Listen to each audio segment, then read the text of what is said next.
एक बड़े और हरे भरे जंगल में रानो नाम की एक चिड़िया रहा करती थी।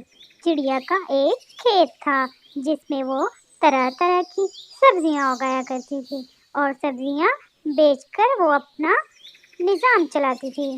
रानो चिड़िया बहुत मेहनती और ईमानदार चिड़िया थी।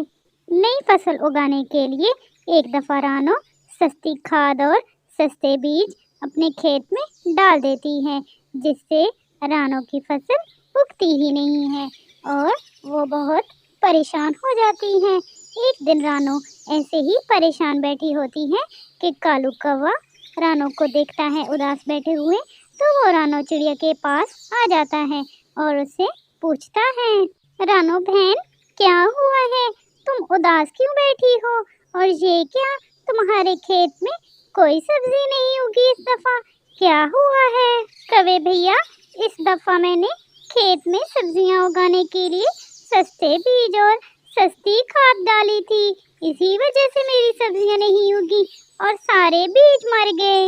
मैं बस इसी वजह से परेशान हूँ कि इस दफा पूरा साल मैं क्या करूँगी, मैं कैसे गुजारा करूँगी, मैं अपने बच्चों को कहाँ से खिलाऊंगी, मुझे बस यही फिक्र खाई जा रही है। अरे चिड़िया, बस इतनी सी बात, तुम क्यों परेशान होती हो?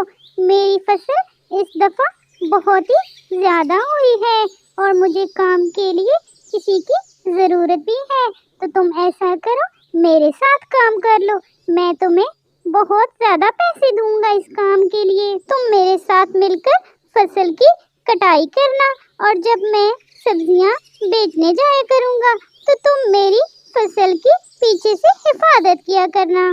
ठीक है कौवे भैया, मैं आपके साथ काम जरूर करूंगी। फिर चिड़िया कालू कौवे के साथ उसके खेत में चली जाती है। कालू कौवा चिड़िया को अपने खेत में ले आता है और उसको सब काम समझा देता है। फिर कुछ दिनों बाद जब कालू कौवे की आलू की फसल तैयार हो जाती है तो वो दोनों मिलकर जमीन से आलू निकालते हैं। फिर कालू कौवा वो आलू लेकर बाजार में बेचने जाता है और पीछे से चिड़िया उसकी फसल की हिफाजत करती है। इस तरह दोनों अपना अपना काम ईमानदारी से करते हैं और दोनों को फायदा होता है। प्यारे दोस्तों, अगर आपको हमारी कहानी पसंद आई है तो हमारे चैनल को सब्सक्राइब कर दें, लाइक कर दें, शेयर कर दें और कमेंट करके ज़रूर बताएं आपको हमारी कहानी कैसी लगी।